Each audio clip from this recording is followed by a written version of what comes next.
আসসালামু আলাইকুম। আশা করি সবাই ভালো আছেন। ডিজিটাল ডিভাইসের পক্ষ থেকে আমি শাহিন আছি আপনাদের সাথে। সো দেখতে পাচ্ছেন এটা হচ্ছে সামনে আমার প্রজেক্ট। মূলত এখানে ধুন্দুল চাষের জন্য আমি কিছু ধুন্দুল চারা লাগাইছি। আজকের ডেটটা হচ্ছে ৮ মার্চ ২০২৫। সো চারপাশে দেখতে পাচ্ছেন এগুলো হচ্ছে ধান ক্ষেত। হ্যাঁ, আকাশটা আজকে একটু মেঘলাচ্ছন্ন, বোঝা যাচ্ছে না। তো আলহামদুলিল্লাহ গাছগুলা দেখতে পাচ্ছেন মোটামুটি ভালো, মাশাআল্লাহ সুন্দর হয়েছে। হ্যাঁ, তারপরে এইখানে অনেকগুলা গাছ লাগাইছি আমি, এই প্রায় কতগুলো হবে ৩০০-র উপরে, ৩৫০ গাছ লাগাইছি আলহামদুলিল্লাহ। দেখেন দুন্দুল, হ্যাঁ এটা হচ্ছে হাইব্রিড একটা জাত। সো এই যে ছোট গাছের মধ্যেই দুন্দুল ধরতেছে। দুন্দুল বোঝা যায়? বোঝা যায় না, হ্যাঁ ছোট। সো আলহামদুলিল্লাহ অনেকগুলা গাছ তার এখন বোঝা যাচ্ছে, আগে মূলত বোঝা যাচ্ছিল না। হ্যাঁ, পানি দিয়ে দিচ্ছি দেখেন, এখন কিন্তু আমার জমিতে পানির স্বল্পতা নাই। এই যে ড্রেন করে দিছি দেখেন, 1টা 2টা 3টা 4টার মতো ড্রেন করছি। হ্যাঁ, 2টা বিট পর পর আমি ড্রেন করে দিছি। ড্রেন করাতে আমার পানি দিতে অনেক সুবিধা হয়ে গেছে। দেখা যায় 1 ঘন্টার ভিতরে আমি সব কয়টা গাছে পানি দিয়ে ফেলতে পারি। হ্যাঁ, একটা বাটি নেই, বাটি নিয়ে শুধু ড্রেন থেকে ছিটায় দিয়ে দিই, এমন অনেক কাজ সহজ হয়ে গেছে। সো এই যে গাছ দেখেন, মাশাআল্লাহ অনেক সুন্দর গ্রোথ গাছের। কিছু কিছু গাছের গ্রোথ অনেক ভালো হয়েছে, আবার কিছু কিছু গাছের গ্রোথ কম। হ্যাঁ, আর জমির মধ্যে পানি দেখেন, দুন্দুল গাছ আসলে পানির মধ্যে কিন্তু আরো সুন্দর হয়। আমার নিজের অভিজ্ঞতা থেকে যতটুকু বুঝলাম আমি, এই যে 2টা বিট পানি দেওয়া বাদ রয়েছে, ভুলে গেছিলাম। একটু কাজ ছিল, মুরগির পানি শেষ হয়ে গেছিলো, এখানে দৌড় দিছিলাম। সো মাচা দেওয়ার সম্ভাবনা আছে এখনো, কারণ আমি বাঁশ কিনে রাখছিলাম, যে খুঁটির বাঁশগুলো আছে না, ওগুলো সব কিনে রাখছিলাম। আর জানি না দিতে পারবো কিনা, কারণ মুরগি আছে এদিকে, গাছের মধ্যে সার দিতে হবে, পানি দিতে হবে, ঝামেলার মধ্যে আছি। যদি না হয় তাহলে আর কিছু করার নেই, মাছা ছাড়াই হবে, কতটুকু হবে জানি না। সো দেখেন এই যে ধুন্দুল, এগুলো হচ্ছে আপনার হাইব্রিড। হ্যাঁ, এই কি জানো কোম্পানিটার নাম, মালিক সিডসের। হ্যাঁ, 8টি। সো যা তেমনি ভালোই, যেহেতু ফল দেখা যাচ্ছে। আগের বারও আমি এই কোম্পানির একটা প্যাকেট লাগাইছিলাম, এইবার প্রায় 6 প্যাকেটের মতো আমার বীজ লাগছে।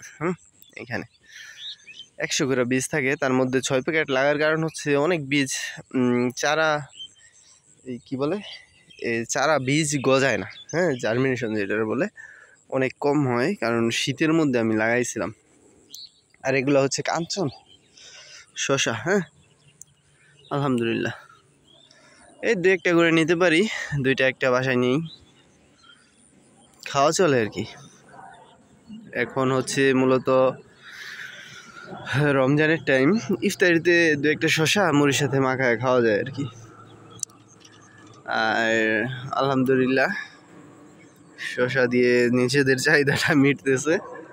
আর দুন্দুল আশা করতেছি যে নিজেদের চাহিদা মেটানোর পরেও আমি বাজারে কিছু বিক্রি করতে পারবো, যদি ঠিকঠাক মতো পরিচর্যা করি। দেখেন এই পাশের যে চারাগুলো আছে না, এই পাশের চারাগুলো কিন্তু আরো সুন্দর হয়েছে। সুন্দর হওয়ার কারণ কি? কারণ হচ্ছে এদিকে দেখেন জমির মধ্যে পানি, হ্যাঁ দেখেন নিচে বিটের নিচেই পানি, এদিক দিয়েও পানি আছিল, এই যে ঘাস হয়েছে না মাঝখানটা দিয়া, এইখানটাও অনেক পানি আছিল। মূলত পানির মধ্যেই দুন্দুল গাছগুলো আমার সুন্দর হয়েছে। আর যেখানে পানি না ছিল ওইদিকে, ওই যে ওই পাশটা দিয়ে পানি ছিল না, দেখেন মাটি সাদা হয়ে রয়েছে। হ্যাঁ, ওই দিক দিয়ে পানি কম হয়েছে, গাছও তেমন একটা বাড়ে নাই। ঠিক আছে, পানির মধ্যে যদি আপনি যদি চারা করেন, আর ওই চারাটা যদি আপনি এই পানির মধ্যেও লাগাই দেন মাটিতে, হ্যাঁ, কাদা মাটিতে, তাও আমার যতটুকু অভিজ্ঞতা ধুন্দুল গাছ মরবে না, হ্যাঁ, ধুন্দুল গাছ হয়ে যাবে। আর কিছু আইডিয়া পাইলাম, কারণ ধুন্দুলের প্রজেক্ট তো প্রথমবার।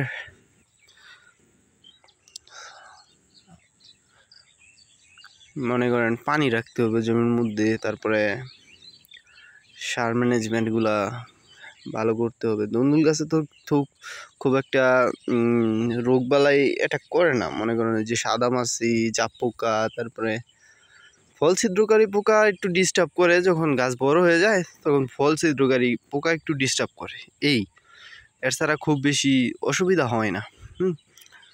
ধুন্দুল গাছের ক্ষেত্রে শুধুমাত্র সারটার ভালো করে ভিটামিন টিটামিন দিলেই হয়ে যায়। আমার গাছগুলোতেও সার দিতে হবে। আজকে সারাদিনটা অলসতায় কাটছে, একবারে আলসামি। সকালবেলা শুধু পানি দিয়ে গেছিলাম, এতটুকুই জমিতে আজকে কাজ করতে আজকে ভাল লাগেনি একবার। আর মুরগির একটু পরিচর্যা করছি, খাবার টাবার দিছি, পানি দিছি, এতটুকুই। সো আকাশ মেঘলা, বৃষ্টি হলে ভালো হয়। চারদিকেই মনে করেন যে ধান ক্ষেত, ফসল ক্ষেত, সব কিছুই আর কি এই রোদে খা করতেছে। আলহামদুলিল্লাহ আলহামদুলিল্লাহ, ধুন্দুল ক্ষেত সুন্দর হয়েছে। হ্যাঁ, সো সবজি ক্ষেত করার একটা উদ্যোগ নিয়েছিলাম। এখানে সবাই বলছিল যে আমি গাছই হওয়াইতে পারবো না, সবাই বলছিল যে আমার গাছ মারা যাবে। কিন্তু আমিও প্রথম ভয় পাইছিলাম, কারণ সবজি চাষে আমি প্রথম নতুন, ঠিক আছে। কারণ যারাই বলছে তারা মনে করেন যে আমার বয়সে ডাবল ওদের বয়স, আর ওই ডাবল বয়স ধরেই ওরা করতেছে, কৃষিকাজ করতেছে, বলতে ধান খেতি ওরা করতেছে। সবজি চাষে ওরা আমাদের এদিকে এই এলাকায় এটা খুব কম হয়। তো আমি ব্যতিক্রম একটা উদ্যোগ নিলাম যে দেখি অল্প একটু জমিতে, অল্প না, এখানে প্রায় এটা কতটুকু হবে, প্রায় 20 শতাংশ, হ্যাঁ, 10 গুণ্ঠার উপরে আছে। আমাদের দিকে 33 শতাংশ, 1 বিঘা। সো উদ্যোগ তো নিয়ে ফেলছি, আল্লাহর রহমত গাছও সুন্দর হয়েছে, কিন্তু পরিচর্যার অনেক ঘাটতি আছে। মনে করেন যে সারটার আমি একা করতেছি, এখানে আরো 2জন লোক খাটতে পারতো। মনে করেন এই যে গাছ বেঁধে দেওয়া, দেখতেছেন গাছের হাইট কতটুকু, গাছের হাইট কিন্তু অলরেডি 6 ফুট হয়ে গেছে। সো মাচার কিন্তু গাছ কিন্তু অলরেডি মাচায় উঠে যেত, দেখেন গাছ কিন্তু আবার নিচ দিকে নামিয়ে যেতেছে। সো মাচা দেওয়ার দরকার ছিল। মাচার কাজ করতেও 5-7 দিন সময় লাগবো। আমি একলা করতে তো মনে করেন যে 15 দিন লাগবে। একলা তো সম্ভবই না, কারণ 300 বাঁশ ওই বাসা থেকে টাইনে আনতে হইব, ওইখানে নিয়ে গাড়তে হইব, তারপরে আবার বাঁশ দিয়া ওই পায়ের দিতে হইব, তারপরে সুতা টানতে হইব। ঝামেলা আছে অনেক অনেক কাজের। সো এই কারণে জানি না কতটুকু মাচা দিতে পারবো কিনা, সন্দিহান আমি। আর ওইদিকে মুরগি পালতেছি, মুরগিতেও কতটুকু লাভ হবে জানি না, কারণ সোনালী মুরগি আমার এই প্রথম ব্যাচ। সোনালিতে যেই খরচ, হ্যাঁ, খরচ বলতে ব্রয়লার তো মনে করেন ফিট খাইবো, ওজন দিব, কিন্তু সোনালি ওজন দেয় না। তারপরে সোনালির বাচ্চাটা কিনে ফেলছি, মনে করেন একটু হাই রেট হয়ে গেছে আমার জন্য। জানি না ঈদে বিক্রি করব, ঈদের দিকে বিক্রিটা পড়বো আর কি। এটা আসলে জানি না যে ঈদ টার্গেট করে নেই নাই, তবু ঈদেই পড়ে যাবো মনে হইতেছে। কারণ যদি আমি 50 দিন মুরগির খাবার খাওয়াই, তাহলে ঈদে পড়ে যাবে। আর 50 দিনে ব্রয়লার খাবার যেহেতু খাওয়াইতেছি, যদি 50 দিনে খাবার শেষ করে ফেলতে পারে, অ্যাভারেজ 800-900 গ্রাম ওজন হয়, তাহলে বিক্রি করে দিব। আর এটা আমি গতকালকে একটু ক্যালকুলেশন করছিলাম, খুব বেশি একটা লাভ হয় না। যাই হোক, পরিশ্রম করতেছি সবজির মধ্যে, করতে থাকি আর একটু করি। গাছগুলাতে সার দিতে হবে, মাচা দেই আর না দেই, মাচা যদি দেইও তাহলে মনে করেন যে লোক নিয়ে কাজ করতে হবে, 2টা লোক নিয়ে একদিন। মনে করেন যে আমাদের দিকে আবার শ্রমিকের মজুরি অনেক বেশি, 700-800 টাকা। সারাদিন কাজ করলে 800 টাকা।